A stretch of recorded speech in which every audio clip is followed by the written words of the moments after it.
ప్రతి డిస్ట్రిక్ట్ను కూడా అభివృద్ధి ఎక్కడా కూడా తక్కువ కాకుండా ప్రతి అవకాశం కూడా ఈరోజు రాష్ట్ర ప్రజానికానికి ప్రతి వర్టికల్ బిజినెస్కి కూడా కల్పించాలన్నది గౌరవ ముఖ్యమంత్రి గారి ఆలోచన.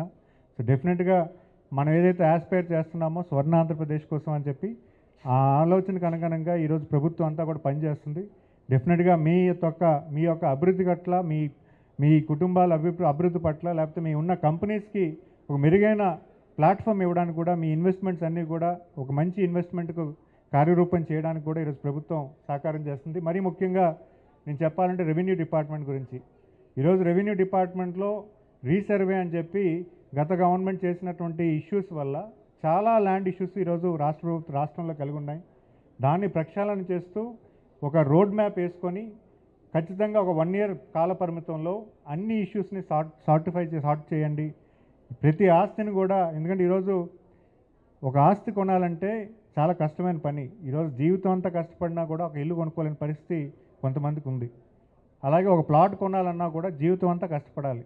అక్కడ ఎవరికి అన్యాయం జరగకూడదు. ఒక ఎకరం భూమి కొనాలన్నా కూడా వాళ్ళకు కూడా చాలా కష్టమైన పని. సో ఖచ్చితంగా ఏ ఇష్యూస్ ఉన్నా కూడా చాలా పారదర్శకంగా, చాలా న్యూట్రల్గా ఎవరికైతే రైట్స్ ఉన్నాయో అవన్నీ కూడా సక్సెస్ఫుల్గా కంప్లీట్ చేయమని చెప్పడం జరిగింది. ఎంఆర్ఓ స్థాయిలో చాలా డ్యూ డెలిజెన్స్ ఇచ్చారు. చాలా ఇష్యూస్ అన్నీ ఎంఆర్ఓ స్థాయిలో క్లియర్ అవుతున్నాయి. చాలా ఇష్యూస్ అన్నీ కూడా ఆర్డీఓ స్థాయిలో క్లియర్ అవుతున్నాయి. చాలా ఇష్యూస్ ఇప్పుడు జాయింట్ కలెక్టర్లో కూడా క్లియర్ అవుతున్నాయి, కలెక్టరేట్ లెవెల్లో కూడా క్లియర్ అవుతున్నాయి. అంటే ఇవన్నీ కూడా ఎందుకు ఎనేబుల్ చేస్తామంటే రెవెన్యూ ఇష్యూస్ని కూడా ఎప్పుడైతే ప్రక్షాళన చేస్తామో రియల్ ఎస్టేట్కి కూడా కొంత అవకాశాన్ని సింప్లిఫై అవుతుంది. ఎవరైనా ఒక ఇష్యూ ల్యాండ్ కొనాలంటే లీగల్ ప్రాబ్లమ్స్ రాకూడదు. వాళ్ళకి లీగల్ ప్రాబ్లమ్స్ కూడా వెంటనే క్లియర్ చేయాలి. ఎందుకంటే ఎవరి ఇన్వెస్ట్మెంట్ అయినా కూడా అదొక ఇన్వెస్ట్మెంటే. ఒక ల్యాండ్ మీద ఉన్నటువంటి ఇన్వెస్ట్మెంట్ వాళ్ళకి మానిటైజ్ అవ్వాలన్నా కూడా చాలా గవర్నమెంట్ నుంచి సపోర్ట్ కూడా రావాలి. మరి అలాగే విఎంఆర్డీని కూడా మనం స్పెషల్గా అప్రిషియేట్ చేయాలి. చాలా ప్లాన్స్ ఈరోజు కన్స్ట్రక్షన్ పరంగా చూసుకుంటే మీకు చాలా ప్లాన్లో కన్స్ట్రక్షన్ ఏరియా పెరిగే దశగా మీకు అప్రూవల్స్ అని ఇవ్వడం జరిగింది. మీకు 500 గజాల్లో గతంలో ఒక గజానికి 24 ఎస్ఎఫ్టీ వస్తే ఈరోజు 30 ఎస్ఎఫ్టీ వరకు కూడా ఈరోజు విఎంఆర్డీ తీసుకున్నటువంటి నిర్ణయాల వల్ల ఈరోజు వచ్చింది. మరి అంతేకాక నిన్నగాక మొన్న క్యాబినెట్లో కూడా డిస్కషన్ అయింది. మనకి విఎల్టీ మీద కూడా కన్స్ట్రక్షన్ చేసే టైంలో కూడా విఎల్టీ మీద కూడా 50% డిస్కౌంట్ ఇచ్చారు. వేకెంట్ ల్యాండ్ ట్యాక్స్ మీద ఏదైతే ఉందో దాంట్లో గత ప్రభుత్వం తీసుకొచ్చినటువంటి రూల్ పొజిషన్ అది. కన్స్ట్రక్షన్ టైంలో కూడా విఎల్టీ కట్టమని చెప్పి గత ప్రభుత్వం తీసుకొచ్చినటువంటి నిర్ణయాన్ని కూడా ఈరోజు 50% డిస్కౌంట్ ఇచ్చి ప్రజలకి మంచి చేసే దశగా ఈరోజు ప్రభుత్వం పనిచేస్తుంది.